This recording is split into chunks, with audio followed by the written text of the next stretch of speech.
Welcome to The Explainer. So, looking at the headlines for today, June 26, 2026, we are dealing with an incredibly complex and fast-moving news day.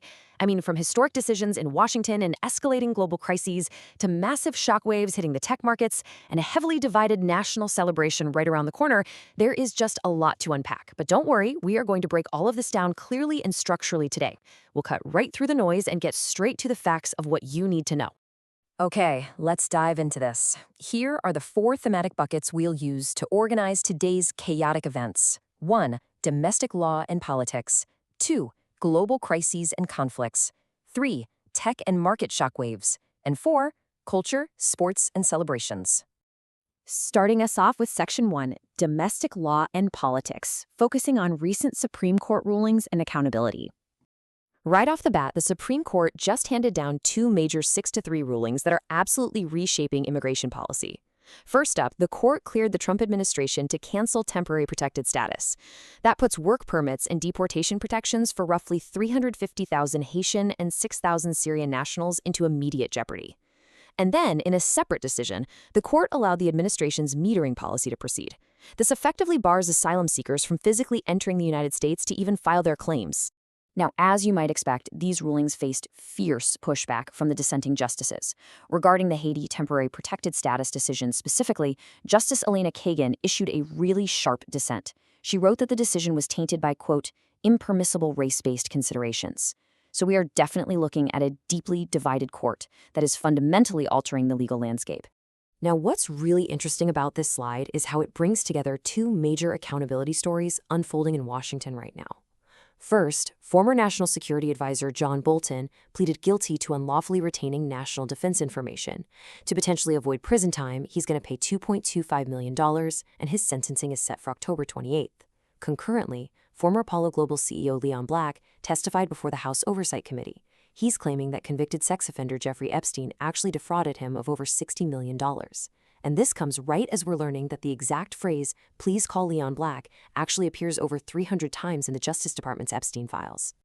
All right, shifting gears slightly to domestic economics, I want you to focus on this massive number, 1 million. That represents the number of stabilized apartments in New York City that will now fall under a 2-year rent freeze. With housing costs remaining a critical, top-of-mind issue all over the country, New York City just enacted one of the largest tenant protection actions in its entire history to combat the affordability crisis. Moving on to Section 2, Global Crises and Conflicts, taking a look at escalation and devastation. This number here, 589, that is the rising and frankly tragic confirmed death toll from Wednesday's twin earthquakes in Venezuela. Thousands more are still missing, and 250 buildings have been either damaged or completely destroyed. The situation on the ground is just dire. Hospitals are reaching an absolute breaking point with an estimated 4,300 injured citizens. Thankfully, though, international rescue teams from the US, Mexico, Brazil, and Cuba are currently working around the clock to assist in the recovery efforts. Meanwhile, over in the Middle East, we're witnessing a rapid, step-by-step chain reaction of escalation. Just look at this timeline. On Thursday, Iran fired drones at a commercial cargo ship transiting the Strait of Hormuz. By Friday, U.S. Central Command conducted retaliatory strikes against Iran in response. And as a direct result of that, the UN International Shipping Agency halted vessel evacuations in that critical waterway.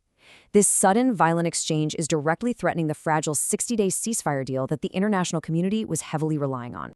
Further complicating regional stability, Israeli airstrikes recently killed 2 people and bulldozed homes in southern Lebanon. Prime Minister Netanyahu and Defense Minister Katz have stated that Israel intends to maintain an indefinite military presence in southern Lebanon, Syria, and Gaza. What is critical to understand here is that they are maintaining this stance despite the fact that the broader U.S.-Iran ceasefire agreement technically requires Israeli withdrawal from these specific areas. Which brings us to Section 3, Tech and Market Shockwaves, because as you'll see, this geopolitics is absolutely hitting the markets. So the crucial point in understanding the financial fallout here is this concept of the whipsaw effect. It's basically a condition where a price heads in one direction, only to quickly reverse into a sharp opposite movement. And this is exactly what energy markets are experiencing right now. Investors had basically priced in a stable supply lane through the Strait of Hormuz.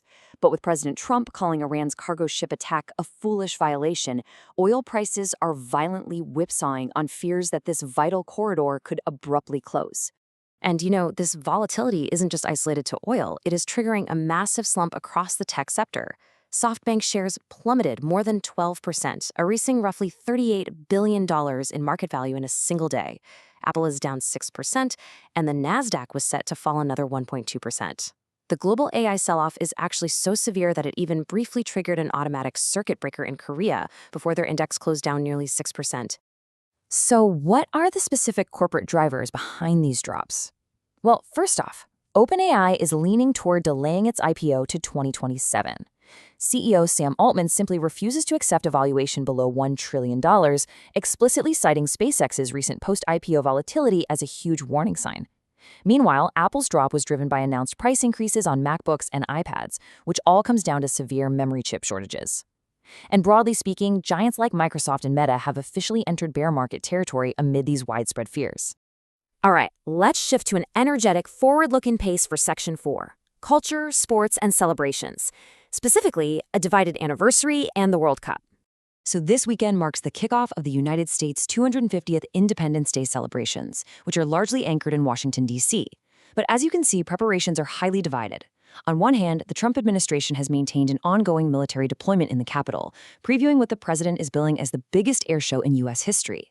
Conversely, several Democratic governors are pushing back.